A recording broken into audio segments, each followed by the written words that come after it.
नमस्कार साथियों, स्वागत है आपका हमारे YouTube चैनल न्यूज वाला अमन में। कैसे हैं आप सब? उम्मीद करते हैं आप सब स्वस्थ और मस्त होंगे। तो साथियों, आज की वीडियो में हम लोग बात करने वाले हैं भाई पेंशन को लेकर के एक नए अपडेट के बारे में। जी हाँ दोस्तों, अगर भाई आप भी पेंशन भोगी हैं, यानी कि अगर आप लोग भी पेंशन का लाभ लेते हैं, तो आपको 15 फरवरी से पहले कौन से आपको काम कर लेने हैं ताकि भाई आपकी पेंशन मिलना बंद ना हो, लगातार आपकी पेंशन आपके बैंक अकाउंट में आती रहे। अगर आपको अपनी लगातार पेंशन लेनी है तो भाई आपको वो 2 काम करने पड़ेंगे जो आज की इस वीडियो में हम लोग डिस्कस करने वाले हैं। तो वीडियो पर एंड तक बने रहेगा, तभी आपको पूरी जानकारी स्पष्ट रूप से समझ में आएगी कि भाई क्या कहा जा रहा है, न्यूज़ में क्या बड़ी अपडेट निकल कर आ रही है। चैनल पर पहली बार आए, चैनल को सब्सक्राइब जरूर कर लीजिए ताकि इस तरह की इंपॉर्टेंट वीडियो का नोटिफिकेशन आपको सबसे पहले प्राप्त हो सके। तो साथियों, टाइम न वेस्ट करते अपनी वीडियो को शुरू करते हैं और आपको पूरी जानकारी बताते हैं भाई 15 फरवरी से पहले पहले आपको कौन से काम ऐसे कर लेने हैं ताकि भाई आपके पेंशन का भुगतान ना रोका जाए और आपकी पेंशन सुचारू रूप से आपके बैंक अकाउंट में आती रहे। ठीक है साथियों, जैसा कि आप लोग स्क्रीन पर देख पा रहे होंगे, एक प्रतिष्ठित न्यूज चैनल है, उसके द्वारा ये खबर निकाली गई है। ठीक है भाई, न्यूज में लिखा है कि भारत सरकार और राज्य सरकारें समाज के कमजोर वर्गों की मदद के लिए कई योजनाएं चलाती हैं। इनमें से बुजुर्ग, विधवा और विकलांग पेंशन योजना प्रमुख है भाई। यानी कि 3 प्रकार की आपकी पेंशन चलती हैं, बुजुर्ग, विधवा और विकलांग। 3 पेंशन योजना है, तीनों में बड़े बदलाव भी किए गए हैं। तो इन योजनाओं का उद्देश्य जरूरतमंद लोगों को वित्तीय सहायता प्रदान करना है ताकि वे अपनी बुनियादी जरूरतें पूरा कर सकें। लेकिन हाल ही में एक महत्वपूर्ण सूचना सामने निकल कर आ रही है कि अगर आप इन योजनाओं का लाभ लेते आ रहे हैं तो 15 फरवरी से पहले पहले आपको कुछ जरूरी काम कर लेना है ताकि आपको भी लगातार इसका पेंशन का लाभ मिलता रहे। अगर आप ऐसा नहीं करते हैं तो आपकी पेंशन रुक सकती है, आपकी पेंशन जो है वो रोकी जा सकती है। तो इस वीडियो में आज हम लोग पूरी विस्तार से बात करने वाले हैं कि भाई क्या जरूरी काम है, ऐसे कौन से काम है जो आपको कर लेने हैं समय से पहले और इन्हें समय पर करना क्यों जरूरी है, इसका आपकी पेंशन पर क्या क्या असर पड़ सकता है। साथ ही हम आपको यह भी बताएंगे कि इन प्रक्रियाओं को आप पूरा कैसे करेंगे, पूरा करने का सही तरीका क्या है। वीडियो पर एंड तक बने रहिएगा, पूरी जानकारी आपको A to Z आज की इस वीडियो में मिलने वाली है। ठीक है, तो सबसे पहले तो हम आगे बढ़ने से पहले हम आपको बता दें कि पेंशन योजना का संक्षिप्त विवरण यानी कि पेंशन का हम लोग ओवरव्यू लेंगे। यानी पेंशन स्कीम जो है इसका हम लोग ओवरव्यू की अगर बात कर लें तो जैसा कि यहाँ पर देखिए लिखा है योजना का नाम और विवरण।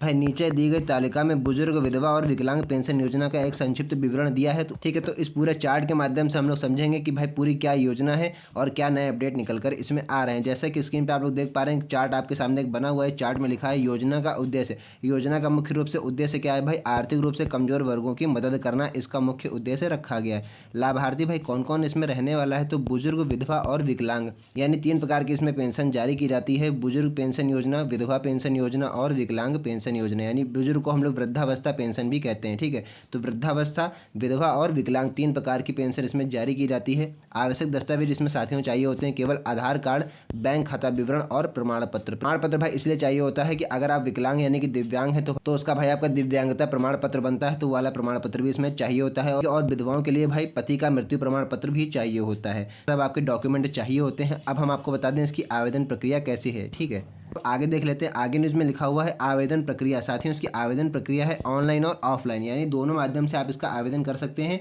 ऑनलाइन माध्यम से भी कर सकते हैं घर बैठे, और नहीं तो फिर आप ऑफलाइन भी कर सकते हैं सरकारी कार्यालय में जा करके। ठीक है, तो जो भी आपको आसान लगे उस प्रकार से आप इसका आवेदन कर सकते हैं। अंतिम तिथि साथियों रखी गई है 15 फरवरी 2025, यानी 15 फरवरी 2025 से पहले पहले आपको काम कर लेना है। आपको इसमें नया अपडेट करवा लेना है। मुख्य शर्त भाई क्या है? समय पर दस्तावेज सत्यापन करा लेना है। जो ऊपर आपको समय दिया जा रहा है 15 फरवरी 2025, इससे पहले पहले आपको अपने दस्तावेज का वेरिफिकेशन करवा लेना है, अपने डॉक्यूमेंट वेरिफिकेशन। ठीक है, योजना का संचालक कौन है, यानी किसके द्वारा ये योजना चलाई जाती है? तो आपको बता दें कि भाई राज्य सरकार के द्वारा भी पेंशन दी जाती है और केंद्र सरकार के द्वारा भी पेंशन स्कीम चलाई जाती है। ठीक है, तो दोनों प्रकार की सरकार है, राज्य सरकार हो या फिर केंद्र सरकार हो, आपको पेंशन दी जाती है दोनों सरकार की तरफ से। ठीक है, कि हर राज्य के हिसाब से अलग अलग पेंशन की पात्रता होती है। तो क्या पूरी पात्रता है ये आप अपने राज्य की ऑफिशियल वेबसाइट पर जाकर के पता कर सकते हैं। ठीक है, अब हम लोग साथियों मुख्य बात कर लेते हैं, जो कि इस वीडियो में मैंने आपको बताया था कि 15 फरवरी से पहले पहले कौन से आपको काम कर लेने हैं। ठीक है, 15 फरवरी से पहले कौन कौन से काम करने जरूरी हैं।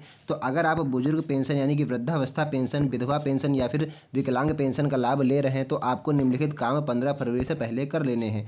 कौन सा भाई काम करना है? सबसे पहले नंबर पर आता है आधार कार्ड सत्यापन, यानी आधार वेरिफिकेशन तो आपको 100% कर ही लेना है ताकि भाई आपकी पेंशन में कोई भी रुकावट ना हो। सभी लाभार्थियों को अपने आधार कार्ड को योजना के साथ लिंक कर देना है। यह प्रक्रिया ऑनलाइन या फिर या फिर आप नज़दीकी CSC सेंटर पर जा कर के भी करवा सकते हैं, ठीक है। या फिर आप ऑनलाइन करवाइए घर बैठे। अगर आप ऑनलाइन नहीं कर पा रहे हैं तो भाई आपने डॉक्यूमेंट आप लेकर के जाइए और पेंशन का फॉर्म लेके जाइए, साथ में आपका CSC सेंटर वाला भी आपका वेरिफिकेशन कंप्लीट कर देगा, ठीक है। भाई लिखा है दूसरा सबसे महत्वपूर्ण काम है कि बैंक खाता आपको अपना अपडेट रखना है, यानी कि आपका बैंक खाता सक्रिय होना चाहिए और आधार से लिंक होना चाहिए, साथ में eKYC भी कंप्लीट होनी चाहिए, ठीक है। ताकि भाई आपका पैसा जो सरकार की तरफ से भेजा जाता है पेंशन के रूप में, न किसी रुकावट के आपके बैंक खाते में ट्रांसफ़र हो सके।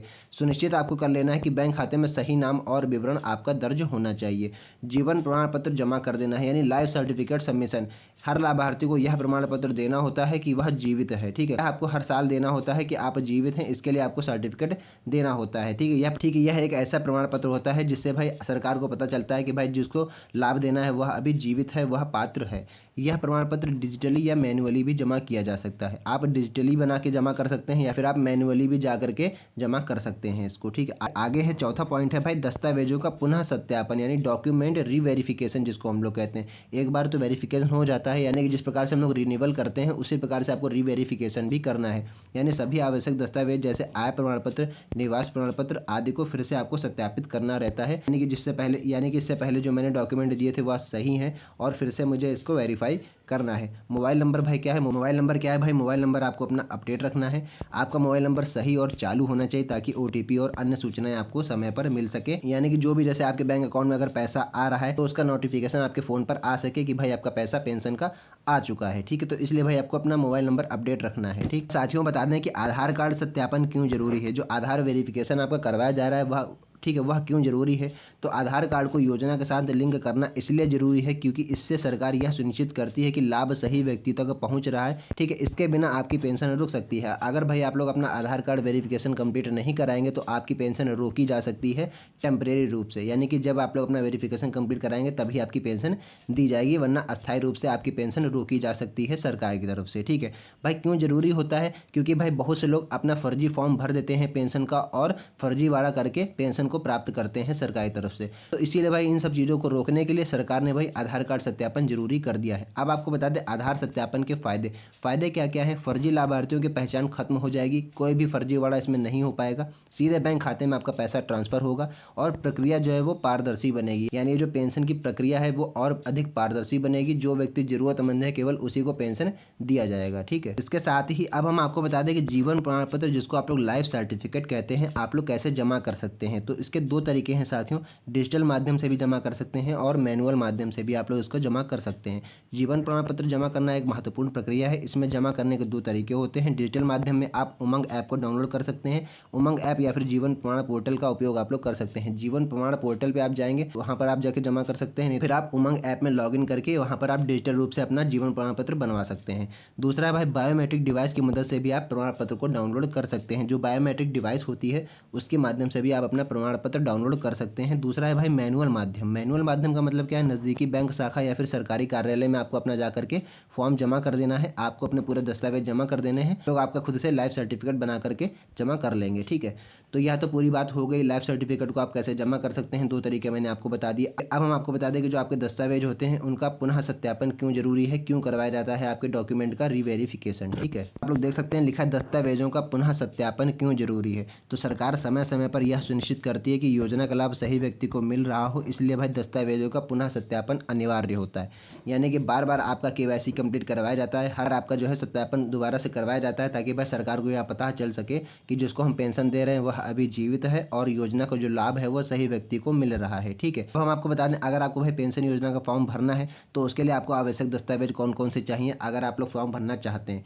तो उसके लिए देखिए मैंने यहाँ पर एक बॉक्स बनाया हुआ है, इस बॉक्स में जितने भी डॉक्यूमेंट लिखे हैं यह सब आपको चाहिए होंगे। नंबर 1 पे भाई आपको अपना आधार कार्ड चाहिए होगा जो कि हर फॉर्म भरने के लिए जरूरी होता है। दूसरे नंबर पे बैंक पासबुक, आय प्रमाण पत्र और निवास प्रमाण पत्र, यानी कि आय प्रमाण पत्र चाहिए होता है, साथ में निवास प्रमाण पत्र भी चाहिए होता है, और विकलांगता प्रमाण पत्र, यानी कि अगर आप दिव्यांग जन हैं तो भाई आपको एक विकलांगता प्रमाण पत्र बना होता है वो भी चाहिए होगा यदि लागू है।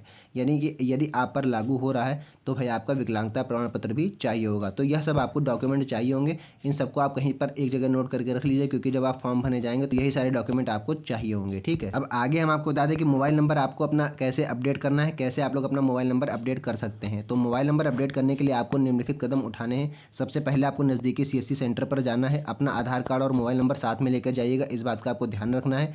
फॉर्म भरना है, वहाँ पर आपको एक फॉर्म दिया जाएगा CSC सेंटर पर ही। फॉर्म भर करके अपना नंबर आपको वहाँ पर अपडेट करवा लेना है। बहुत ही आसान तरीका है कि आराम से आप अपना नंबर अपडेट करवा सकते हैं पेंशन फॉर्म में। ठीक है, अब आपको बता दें कि अगर समय पर काम नहीं किया तो क्या होगा, यानी कि अगर आपने 15 फरवरी से पहले ये प्रक्रिया पूरी नहीं की तो आपकी पेंशन का क्या होगा। तो आपको बता दें कि अगर आप 15 फरवरी तक ये प्रक्रिया पूरी नहीं करते हैं तो आपकी पेंशन रुक सकती है। इसके अलावा आपको दोबारा आवेदन करना पड़ सकता है। हो सकता है आपका आवेदन भी रद्द कर दिया जाए, तो आपको दोबारा से आवेदन करना पड़ जाए। ठीक है, और साथ ही में क्या प्रक्रिया में देरी भी हो सकती है, वित्तीय संकट का सामना आपको करना पड़ सकता है। हो सकता है इस महीने आपकी पेंशन ना आए, अगले महीने आपकी पेंशन ना आए, तो आपको वित्तीय संकट का सामना करना पड़ सकता है। तो इसलिए भाई ये सब आपको ना झेलना पड़े, इसलिए आपको 15 फरवरी से पहले जो मैंने पीछे काम बताए वो सारे आपको कंप्लीट कर लेने हैं 15 फरवरी से पहले। ठीक है, और अगर आपके ये सब कुछ कंप्लीट है तो बढ़िया बात है। अगर भाई आपका कंप्लीट नहीं तो आपको ये सब कुछ कंप्लीट करवा लेना है। यह जानकारी केवल मैं उन्हीं लोगों को बता रहा हूँ जिन्होंने ये काम अभी तक नहीं किया है। ठीक है, साथियों आपको आखिरी और सबसे महत्वपूर्ण बात हम बता दें कि ऑनलाइन प्रक्रिया आपको कैसे पूरी करनी है। इसमें जो इसका ऑनलाइन प्रोसेस है उसको आप लोग कैसे कंप्लीट करेंगे पेंशन अपडेट का। ठीक है, आपको बता दें अगर आप ऑनलाइन माध्यम से अपनी जानकारी अपडेट करना चाहते हैं तो आपको निम्नलिखित स्टेप फॉलो करने हैं। 3-4 आसान से स्टेप हैं, उसको आप फॉलो करके आराम से पेंशन अपडेट अपना प्रोसेस कंप्लीट कर सकते हैं। सबसे पहले आपको सरकारी पोर्टल पर लॉगिन करना है, जो आपके राज्य के ऑफिशियल वेबसाइट है उस पर आपको जाना है। सरकारी पोर्टल पर आपको लॉगिन कर लेना है। अपने आधार और बैंक खाते की आपको जानकारी वहाँ पर दर्ज कर देनी है। आवश्यक दस्तावेज अपलोड कर देने हैं, जो भी आपसे आवश्यक दस्तावेज मांगे जा रहे हैं, जैसे आधार कार्ड हो गया, लाइफ सर्टिफिकेट हो गया, ठीक है, आय प्रमाण पत्र, निवास प्रमाण पत्र, यह सब आपके रीवेरिफिकेशन में मांगे जाते हैं। तो यह सब आपको अपलोड कर देना है, और साथ में जब इतना सब कुछ आप अपलोड कर देंगे उसके बाद आपको सबमिट बटन पर क्लिक कर देना है। फाइनली लास्ट में आपको सबमिट बटन पर क्लिक कर देना है, और इस प्रकार से आपका पेंशन अपडेट का प्रोसेस कंप्लीट हो जाएगा ऑनलाइन माध्यम से घर बैठे। ठीक है, आपको कहीं पर भी जाने की जरूरत नहीं है। तो इस प्रकार से आप लोग घर बैठे अपना ऑनलाइन प्रोसेस कंप्लीट कर सकते हैं पेंशन अपडेट का। तो साथियों में महत्वपूर्ण अपडेट निकल कर आ रही थी पेंशन योजना को लेकर के, इसलिए मैंने सेपरेट इस पर यह वीडियो बनाई थी। तो उम्मीद करते हैं आपको पूरा प्रोसेस अच्छी तरह से समझ में आ गया होगा कि भाई पेंशन को लेकर के क्या नए अपडेट निकल कर आ रहे थे, क्या उसकी पात्रता है और क्या क्या आपको काम करने हैं। सब कुछ मैंने आपको इस वीडियो के माध्यम से पूरी जानकारी दे दी है। अगर वीडियो अच्छी लगी हो तो वीडियो को लाइक कीजिएगा। चैनल पर पहली बार है, चैनल को सब्सक्राइब जरूर कर लीजिएगा, ताकि इस तरह की इंपॉर्टेंट वीडियो का नोटिफिकेशन आपको सबसे पहले प्राप्त हो सके। तो साथियों बस आज की इस वीडियो में इतना ही, मिलते हैं नई वीडियो में नेक्स्ट टॉपिक के साथ। तब तक के लिए जय हिंद।